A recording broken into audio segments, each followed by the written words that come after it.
Salut à tous et bienvenue dans cette vidéo. Aujourd'hui nous allons parler de 5 petites fonctions très sympathiques que l'on trouve sur n'importe quel Android 4.2 et plus, et que l'on trouve même pour certaines sur des versions d'Android beaucoup plus anciennes. Ce sont des fonctions dont je trouve que l'on ne parle pas suffisamment et que pas suffisamment de personnes connaît ces fonctions-là, parce que bon, elles ont beau être sur tous les téléphones, il faut quand même savoir un petit peu qu'elles existent. Bon, vous êtes peut-être assez geek si vous regardez cette vidéo pour connaître ces fonctions-là sur le bout des doigts, mais malheureusement, j'ai pu remarquer que pas mal de personnes ne les connaissaient pas tous. Donc, je vais montrer ça. Donc, première fonction, c'est la fonction de partage de connexion Internet avec un ordinateur via l'USB ou via, tout bêtement, le Wi-Fi, parce que l'on peut faire les deux. Alors si je ne dis pas de bêtises, cette fonction-là est apparue à partir d'Android 2.1, mais elle n'était pas sur tous les téléphones Android 2.1 à l'époque. On va dire que maintenant c'est devenu de plus en plus courant, c'est même quelque chose que l'on trouve sur presque tous les téléphones maintenant, mais en tout cas à l'époque d'Android 2.2 ou des trucs comme ça, comme celui-là, il fallait fallait prendre par exemple un téléphone non opérateur, quoi, un téléphone vraiment brut. Même si là, celui-là, c'est un téléphone, donc c'est un HTC Wildfire, un vieux téléphone Android 2.2 qui est même sorti sous Android 2.1, qui est une version SFR pour celui-là, et la fonction est disponible. Vous voyez qu'il y a modem USB. Et où est-ce qu'il est? Point d'accès Wi-Fi ici. Cette fonction permet tout bêtement de partager sa connexion Internet 3G en Wi-Fi. Là, ça fonctionne que pour la 3G, etc. Mais pour la fonction en USB, ça fonctionne pour n'importe quelle connexion Internet sur laquelle vous êtes connecté avec votre téléphone. C'est-à-dire que ça peut être aussi pour partager votre Wi-Fi sur un ordinateur. Donc c'est particulièrement pratique si par exemple vous avez un vieux téléphone et que vous voulez le recycler en carte Wi-Fi, ça peut servir, mais aussi si vous avez besoin pour vous dépanner d'une clé Wi-Fi parce que vous avez une connexion toute pourrie, ou si vous remarquez que votre téléphone a une meilleure connexion Wi-Fi que votre ordinateur, et bien il vous suffit de connecter le Wi-Fi sur le téléphone, de le brancher en USB et d'activer la fonction. Donc dans Android 2.3 ça se trouve dans sans filet réseau comme dans Android 2.2, mais il y a ensuite une sous-catégorie, contrairement à Android 2.2 où c'était tout en bordel. Donc point d'accès et modem ici, et hop, vous avez modem USB, point d'accès mobile ici. Et à partir d'Android 4.0, c'est devenu beaucoup plus standard. On le trouve, mince, le bouton est là. Je suis pas encore très habitué à ce téléphone.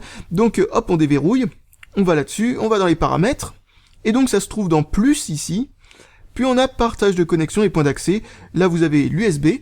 Donc vous reliez l'USB à votre ordinateur. Donc hop, je cherche ma prise, voilà, non, c'est dans ce sens-là, tac, voilà, et ensuite vous cliquez là-dessus, et hop, bon, là ça met une erreur sur réseau est survenue, alors qu'au final ça fonctionne parfaitement bien, ça doit être un bug spécifique à celui-là, et donc qu'est-ce que je voulais dire? Oui, en Wi-Fi ça fonctionne avec n'importe quelle carte Wi-Fi, du moment que vous avez une carte Wi-Fi qui fonctionne sur votre ordinateur, vous pouvez partager en Wi-Fi votre connexion 3G, 4G ou peu importe.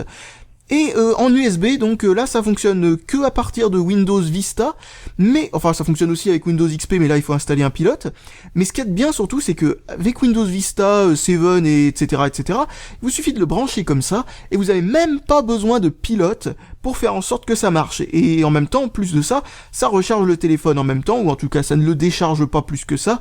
Donc ça vous permet de cette manière-là de pouvoir l'utiliser beaucoup plus longtemps qu'en le mettant en Wi-Fi et en le posant quelque part, ou bon, c'est pas non plus dramatique en matière de perte d'autonomie, mais voilà, c'est pas mal, c'est sympathique, et c'est une fonction que je trouve personnellement indispensable, parce que personnellement j'utilise ma connexion 4G pour uploader mes vidéos, parce que l'ADSL c'est absolument horrible pour l'upload. Pour le download ça va, mais pour l'upload, pour envoyer des trucs, 120 KO par seconde, c'est horrible, alors que en 4G, je peux envoyer à 4 MO par seconde, je peux vous dire que ça va plus vite, mais vraiment plus vite.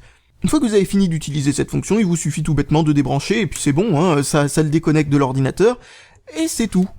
Ensuite, la deuxième fonction que je voulais vous montrer, c'est la désactivation des programmes qui sont offerts par le constructeur. Alors le constructeur a tendance des fois à bien bourrer le téléphone de saloperies dont vous n'avez absolument pas besoin. Et beaucoup de personnes pensent qu'il faut router le téléphone pour s'en débarrasser parce que sinon elle tourne en arrière-plan, etc. Eh bien non, parce qu'à partir d'Android 4.0, autrefois il fallait le faire, mais à partir d'Android 4.0, il vous suffit d'aller dans les paramètres, d'aller dans Applications ici, hop, Et c'est comme ça aussi sur les autres versions, hein, même sur Android 5.1, c'est toujours la même technique. Vous allez dans toutes les applications qui listent même les trucs qui viennent avec le téléphone d'origine. Et il vous suffit d'aller prendre une application qui est donnée par le constructeur, on va dire par exemple celle-là, je pense que oui, elle est désactivable, pourquoi pas de problème. Vous cliquez sur désactiver, alors ça fonctionne pas avec toutes les applications, mais quand vous avez un constructeur qui fait bien son boulot, je veux dire qui n'est pas là à vous harceler avec vos applications et qui a fait volontairement la modification pour pas que vous puissiez les désactiver, eh bien si vous tombez sur un bon constructeur, on va dire, vous pouvez désactiver habituellement l'intégralité de la saloperie qui vous donne d'origine, c'est-à-dire en gros ce qu'on appelle le bloatware habituellement. Donc voilà, vous avez ce clavier qui vous sert à rien, vous cliquez sur désactiver, paf, c'est comme s'il était totalement désinstallé. Il ne tournera plus jamais en arrière-plan. Il est complètement désactivé, et si vous voulez la liste des trucs désactivés, il se trouve à la toute fin de la liste sur Android 4.0, et je crois qu'à partir de 4.2, je suis pas sûr à quel moment ils ont fait la bascule, dès que vous désactivez une application, ça rajoute une catégorie après toute la catégorie en fait des applications désactivées. Donc vous avez toutes les applications désactivées qui se trouvent là-dedans pour pouvoir les retrouver plus facilement. Bon voilà, donc vous pouvez désactiver toutes les saloperies qui sont données avec le téléphone, genre par exemple là il y avait Facebook préinstallé par exemple, j'en veux pas, donc j'ai désactivé ça, Adobe Reader aussi, ce genre de truc, allez hop. Alors je me sers de cette fonction-là, surtout quand il y a des applications qui sont données avec un téléphone qui envoient des notifications, etc. sans arrêt, et que je peux pas le désinstaller. Hop, j'utilise cette fonction, ça pose pas de problème. Et la deuxième raison pour laquelle j'utilise cette fonction, c'est si vous avez pas beaucoup de mémoire à l'intérieur de votre téléphone, et que le Google Play Store vous harcèle, entre guillemets, pour vous obliger à installer la mise à jour de tel ou tel programme dont vous ne vous servez de toute façon pas du tout. Eh bien vous désactivez le truc, vous aurez plus jamais aucune notification de mise à jour, parce que c'est comme si le programme était complètement désinstallé. Ah oui, un autre truc, une fois désactivé, le programme consomme aussi peu de mémoire que s'il n'avait jamais existé, ou presque. Parce que, il est dans la partition système, il n'est pas dans la partition des programmes qui vous ont été que vous avez installés ou que vous avez mis à jour. Il est dans la partition système, c'est-à-dire la partition que seul le constructeur du téléphone peut modifier. C'est-à-dire, en gros, l'espace dans lequel est installé le système d'exploitation, si vous voyez pas ce que je veux dire. Donc, ça sert pas à grand chose de router le téléphone pour désinstaller ce genre de truc, à part si vraiment vous avez pas beaucoup de mémoire, parce que vous avez gagné que des broutilles, genre 40 mégaoctets ou un truc de ce genre. Alors ensuite, une autre fonction qui est apparue avec Android 4.0, même si ça y était avant, bien entendu, je pense franchement que ça y était, en tout cas, la plupart des trucs que je vais vous montrer était déjà dans Android 2.3, mais bon, je suis obligé de faire un choix et de vous montrer tel que c'est sur Android 4.0, parce que c'est toujours à peu près comme ça de nos jours, alors que sur Android 2.3, le menu est caché, etc., c'est pas exactement pareil. Donc, je vais vous montrer ça sur Android 4.0. C'est les petits compteurs d'utilisation de données et d'utilisation de la batterie qui sont intégrés dans Android. Et ça, c'est vraiment génial, notamment si vous trouvez que vous n'avez pas beaucoup d'autonomie, vous allez dans batterie ici, et vous avez la liste des différents programmes qui sont installés, des programmes qui sont installés, en fait, tous ceux qui consomment plus d'1% de la batterie. Vous voyez que là, j'ai aucun programme dedans, donc assez mauvais exemple, mais c'est pas grave. Vous voyez aussi la consommation de l'écran, donc en cliquant dessus, vous voyez depuis combien de temps est allumé l'écran, et voir si, combien de temps vous pouvez rester écran allumé, quoi. Bon, c'est pas très très utile, sauf si comme moi vous testez les téléphones et que vous voulez savoir combien de temps dure un téléphone écran allumé dans une journée normale. Alors ne vous inquiétez pas bien entendu si l'écran se trouve tout en haut ou le Wi-Fi ou ce genre de truc. Bon, le Wi-Fi ça peut être intéressant pour savoir si il faudrait peut-être que je désactive le Wi-Fi, mais a priori il est toujours mieux de laisser activer le Wi-Fi si vous avez des trucs qui tournent en arrière-plan, genre un client mail ou ce genre de choses, que d'être sur la 3G, parce que la 3G consomme, ou la 2G ou la 4G, peu importe, consomme plus d'électricité que le Wi-Fi, en tout cas sur la quasi-totalité des téléphones. Donc vaut mieux laisser le Wi-Fi activé, sauf si vous ne captez pas le Wi-Fi.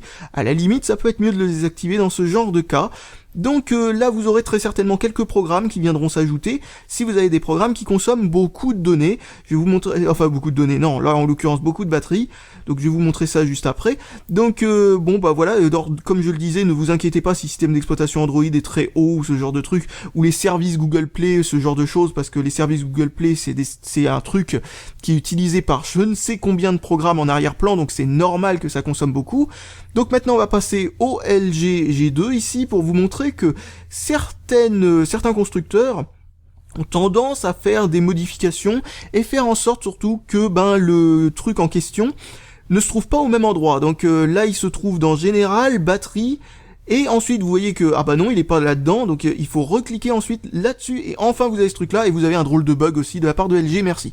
Donc voilà, et vous avez ensuite la liste des programmes, comme je vous le disais, donc voilà, ça c'est la liste des programmes qui consomment beaucoup, vous voyez que j'ai aucun programme qui se comporte mal, en l'occurrence, sur ce téléphone, donc vous pouvez voir que ils sont tous en dessous des périphériques système, donc il y a absolument rien à craindre, rien de problématique dans ce téléphone. Donc, vous pouvez voir par exemple si un programme a un problème d'utilisation de la batterie, il va se retrouver assez haut, etc.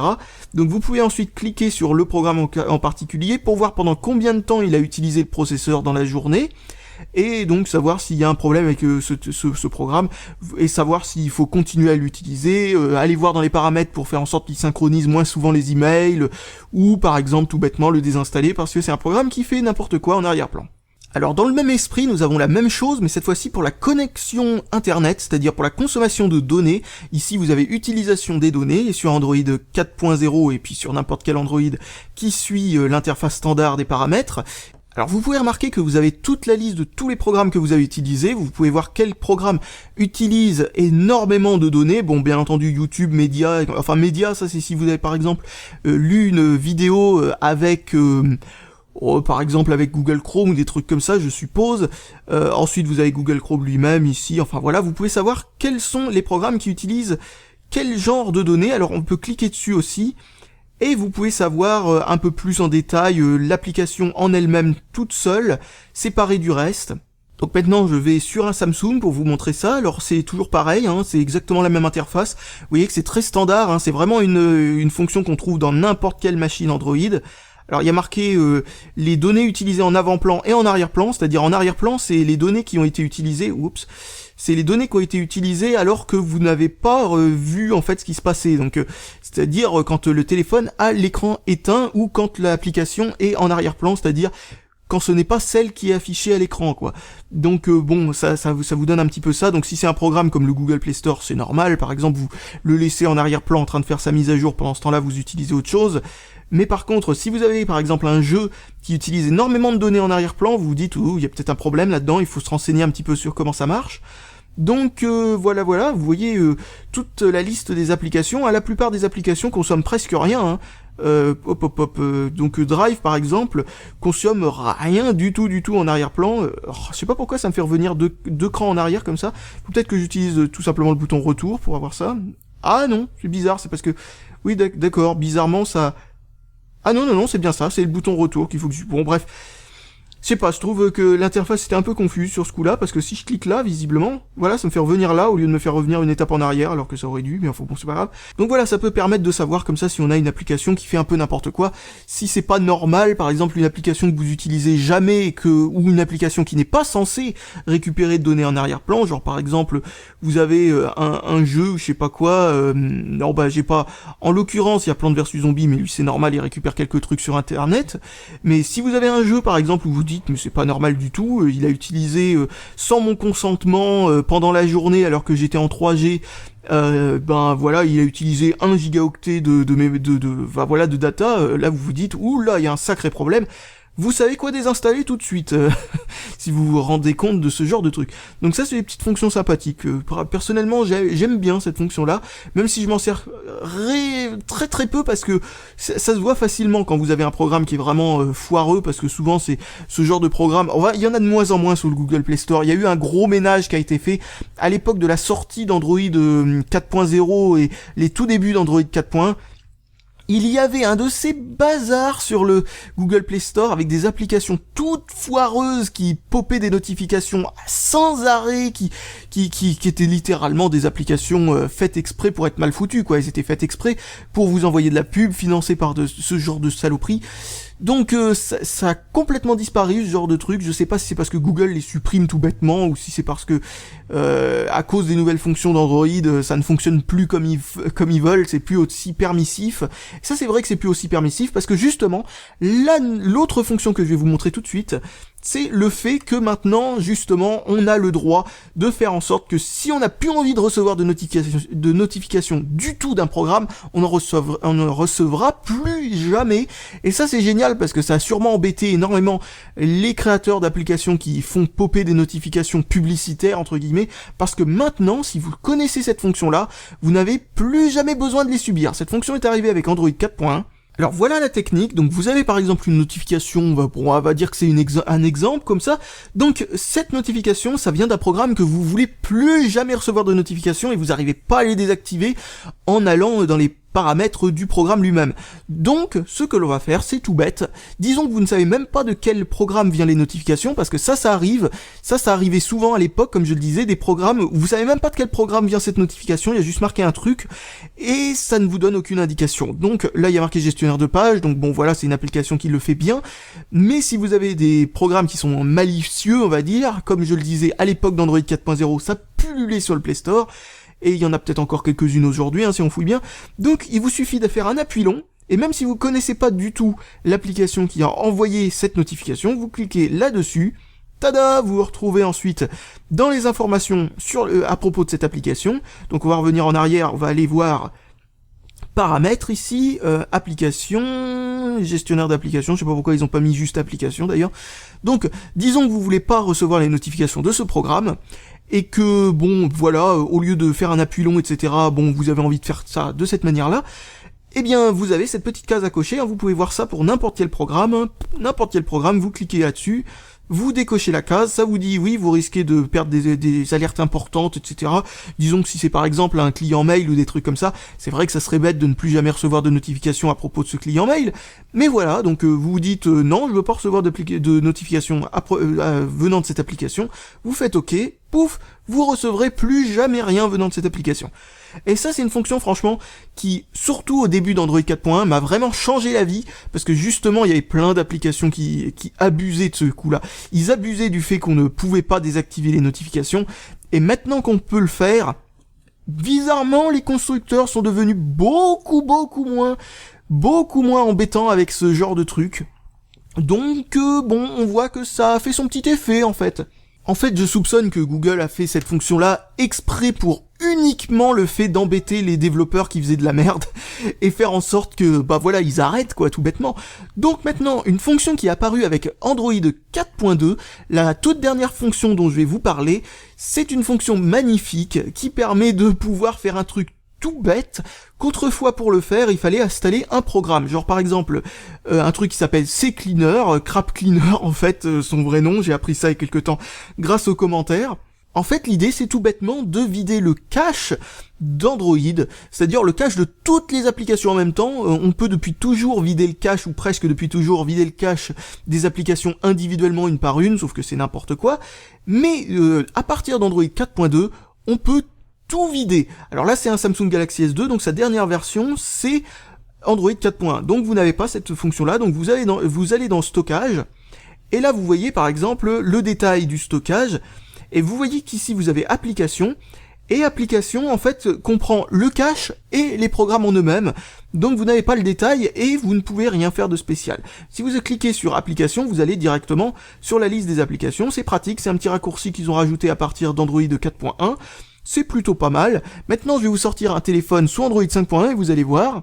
Donc voilà, comme vous pouvez le constater, ça fonctionne exactement comme sous Android 4.1, vous allez dans les paramètres, bon vous utilisez le raccourci des paramètres qui vous intéresse le plus, on va augmenter un tout petit peu la luminosité, juste histoire d'agrémenter la caméra, disons, hop, on va dans stockage, et vous voyez que c'est exactement pareil, hein, c'est toujours la même chose, le détail du stockage, sauf que maintenant, à chaque fois que vous cliquez sur un truc, quel qu'il soit, vous avez à chaque fois le détail de ce que ça contient, et vous avez une nouvelle petite catégorie, vous voyez, vous avez littéralement tout, et vous avez une petite catégorie cache qui a été ajoutée avec Android 4.2, vous cliquez dessus, et vous videz intégralement le cache. Alors, vous cliquez sur OK, normalement, au bout de, bon, je sais pas si je me suis loupé, en fait. Non, a priori, c'est bon. Et voilà, le cache a été vidé pour toutes les applications. Vous n'avez maintenant plus besoin de programme à la con, juste pour faire ça. Alors, donc, à quoi sert le cache? Je tiens quand même à préciser ça parce que le cache c'est quand même quelque chose que beaucoup de gens dénigrent, etc. Oh c'est inutile, oh là là, qu'il faut tout le temps effacer le cache, gna gna gna gna gna, oh ça se remplit tout seul. Bon, bref, ça a une utilité, ça a été inventé pour quelque chose. Cette utilité, c'est de faire en sorte que l'on puisse déjà vider le cache, et qu'il ne soit pas compris à l'intérieur même de la catégorie données. Et là, on pourrait pas faire la distinction entre les données et ce qui est du cache. Donc c'est une bonne idée d'avoir distingué les données et le cache, parce que sinon on aurait juste les données en général des applications, c'est-à-dire à la fois par exemple les paramètres de l'application, le mot de passe qu'on a mis dans l'application pour y accéder, si c'est par exemple l'application Twitter, ce genre de truc, et le cache serait exactement tout compris à l'intérieur du même bloc, ce qui ferait en sorte qu'on ne pourrait jamais libérer cet espace. Mais pourquoi cet espace existe directement à l'origine? Eh bien ça a plusieurs intérêts très importants. C'est le premier, c'est de pouvoir faire en sorte que les applications mettent moins longtemps à charger, parce que disons que vous avez quelque chose que vous avez récupéré sur internet, disons que c'est une page internet avec un petit logo ou des trucs comme ça, le logo du site, ce genre de truc, eh bien vous chargez la page se charge relativement vite, parce que le logo était déjà dans la mémoire du téléphone. Bon, c'est pas que le logo, ça peut être plein d'autres trucs aussi, et donc, si vous n'aviez pas ça, eh ben il doit le recharger à chaque fois par internet, ce qui met plus de temps. La deuxième raison, c'est que c'est un téléphone portable, en l'occurrence quand même, et donc on peut utiliser la connexion data, et la connexion data est limitée, surtout sur certains téléphones, enfin sur certains forfaits, je veux dire, ça peut être extrêmement limité, genre 30 mégaoctets, c'est rien du tout, donc vaut mieux ne pas gaspiller ça, et le cache donc permet de ne pas avoir récupéré sur internet certaines images, certains trucs à chaque instant, vous faisant des fois économiser parfois 1 mégaoctet aisément pour le chargement d'une seule page, si c'est une page avec tout un décor autour, ce genre de truc, mais que comme vous allez très souvent sur ce site, ou si vous passez juste d'une page à une autre, vous avez déjà tout ce qui est en cache en fait, n'aura pas besoin d'être rechargé d'internet, et il y aura que le texte et les images éventuelles qu'il y avait dans cette page qui auront besoin d'être chargés au moment de passer d'une page à l'autre. Donc le cache a franchement un intérêt. Bon, après le truc, c'est que vider le cache a aussi un intérêt. Disons que vous êtes rempli à ras-bord, et que vous vous dites, oh, j'ai besoin d'installer cette petite application, etc. Une méthode très simple pour pouvoir installer cette application sans problème, c'est de vider le cache, et logiquement, ça devrait faire assez de place, si vous ne videz pas le cache sans arrêt, en tout cas, ça devrait faire assez de place pour que vous puissiez installer votre truc. Un autre truc aussi, c'est que, bon, si vous avez plein de programmes qui s'accumulent, etc., et que vous commencez à avoir une mémoire qui est relativement pleine, c'est peut-être pas important d'avoir 1 gigaoctet de cache qui se crée en arrière-plan pour rien du tout, donc oui, à la limite, pourquoi pas le vider. Mais vider le cache, à mon avis, je vous conseille de le faire que si vraiment vous avez un manque de place dans le téléphone. Si vous avez par exemple 5 gigaoctets de libre et que vous avez 1 gigaoctet de cache disponible dans le téléphone, à quoi vous servirait d'avoir 6 gigaoctets de libre si vous avez rien à y mettre dedans? Donc vaut mieux pas forcément y toucher énormément, et c'est à mon avis pour cette logique là que donc chez Google, l'équipe d'Android n'a pas prévu bon de créer un petit bouton pour vider le cache directement dans Android avant l'arrivée d'Android 4.2. Donc voilà, je pense que j'ai terminé cette vidéo, je n'ai plus rien de spécial à vous dire, donc je résume à nouveau les quelques petites fonctionnalités sympathiques. Premier, pouvoir partager sa connexion, c'est vraiment sympa, ça peut dépanner dans bien des circonstances. Ensuite, deuxième fonction, pouvoir désactiver les applications dont on ne se sert pas, qui sont données par le constructeur, très pratique là aussi pour gagner un petit peu en mémoire vive, et faire en sorte aussi de ne plus recevoir la pollution de ces divers programmes. Ensuite, troisième fonction sympathique, le fait de pouvoir désactiver les notifications, ça franchement c'est vraiment bien. Quatrième fonction sympathique, je me rends compte que j'en ai inversé deux. Quatrième fonction sympathique, c'est les statistiques sur la batterie et sur les données utilisées, toujours utile si on a un petit problème avec un programme ou avec l'autonomie ou avec les datas, enfin avec les données. Ah oui, à savoir un petit quelque chose à propos donc de la consommation de batterie, etc. Si vous voyez que votre téléphone a beaucoup décliné en autonomie et que vous avez rien dans cette liste qui vous donne l'impression que vous avez un programme qui utilise beaucoup de données, ça peut vouloir dire que vous avez un programme qui est très professionnel quand il s'agit de se cacher d'Android. Ça peut peut-être arriver, mais c'est rare, c'est vraiment rare. ou vous avez un bug system, bon, ça c'est vraiment très rare aussi sur un bon téléphone d'une bonne marque. Acheter du Motorola, c'est une bonne idée, ou du Samsung haut de gamme, ça peut être aussi une très bonne idée. Qu'est-ce que je voulais dire aussi à ce propos? Ah oui, donc le dernier truc, c'est que ça peut aussi vouloir dire que votre batterie est tout bêtement en train de décéder, donc ça c'est quelque chose auquel vous ne pouvez pas faire grand chose. Par contre, un truc qui augmente énormément l'autonomie du téléphone, avec donc une batterie qui est, que ce soit bon état ou non, c'est de faire en sorte de synchroniser moins souvent les données ou de désactiver complètement les données, que ce soit data et Wi-Fi, quand vous ne faites rien sur votre téléphone et que vous n'avez pas envie que ça relève des trucs en arrière-plan, etc. Parce que, justement, relever les emails en arrière-plan très souvent, surtout si c'est un compte email genre POP3 et compagnie qui n'est pas compatible avec la fonction push, comme les adresses Gmail, elles sont compatibles avec ça, donc ça pose pas de problème. Mais ceux qui sont pas compatibles avec ça, c'est-à-dire que le téléphone doit périodiquement, volontairement, de lui-même, rechercher toutes les 10 minutes s'il y a de nouveaux emails, et c'est lui qui doit engager la procédure, ça consomme un petit peu d'électricité parce que ça réveille le téléphone toutes les 10 minutes pour relever les emails, ce que n'a pas forcément besoin de faire un programme qui utilise la fonction push, comme je le disais, qui en gros n'a absolument pas besoin de réveiller le téléphone se fait réveiller par le réseau en fait. Donc bref, qu'est-ce que j'étais en train de dire à propos de ça? Oui, donc cette fonction-là est plutôt sympa. Et la dernière fonction, tout bêtement, le fait de pouvoir vider le cache, ça c'est un truc qu'à mon avis beaucoup de gens pensent encore de nos jours, qu'il y a besoin d'un programme spécifique et dédié à cette fonction-là. Moi personnellement, je vous déconseille complètement d'installer des conneries comme Clean Master et ce genre de trucs. Ça fait plus de mal que de bien. Surtout les auto-task killers, c'est-à-dire les trucs qui ferment automatiquement les programmes en arrière-plan. C'est complètement bidon. Ça consomme beaucoup plus de CPU que ça permet d'en économiser. Donc du coup, ça vous fait perdre de l'autonomie plutôt que vous en faire gagner. Donc à la place, utilisez tout bêtement les fonctions de base d'Android, à savoir, si vous avez besoin de fermer un programme en arrière-plan, utilisez tout bêtement le multitâche d'Android, vous n'avez pas besoin de ça, vous le virez, c'est tout. Voilà, bon, pas de problème, c'est ce qui marche le mieux encore.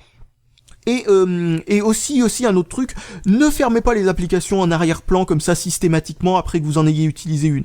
Ça ne sert à rien non plus, ça n'a pas du tout d'impact, sauf si votre téléphone est vraiment mal foutu, ça n'a pas du tout d'impact sur l'autonomie, ni sur la vitesse du téléphone ou ce genre de truc. Ça peut avoir un peu d'impact dans certaines circonstances très rares, du style par exemple, si vous voulez faire en sorte qu'un programme reste ouvert en arrière-plan plutôt qu'un autre, à la limite ça peut être intéressant. Mais il y a d'autres téléphones qui ont des fonctions sympathiques du style qui peuvent verrouiller des applications faire en sorte de prioriser certaines applications en fait pour qu'elles restent en RAM plutôt que d'autres, comme par exemple chez Oppo, ils ont cette fonction-là. Ça aussi, ça peut être sympathique. Mais voilà, des programmes, surtout si c'est des programmes qui n'utilisent pas le root pour faire des fonctions comme ça, etc., oubliez complètement. Et même celles qui utilisent le root, de toute façon, la plupart c'est du gros bidon, c'est du placebo total. Utilisez les fonctions qui sont fournies par Android, sauf si bien entendu vous avez une vieille version d'Android, d'Android à la limite 4.1 et précédent, vous pouvez installer CCleaner par exemple sur le Google Play Store et ça fera exactement la fonction qu'il y a à l'intérieur d'Android 4.2 pour vider le cache.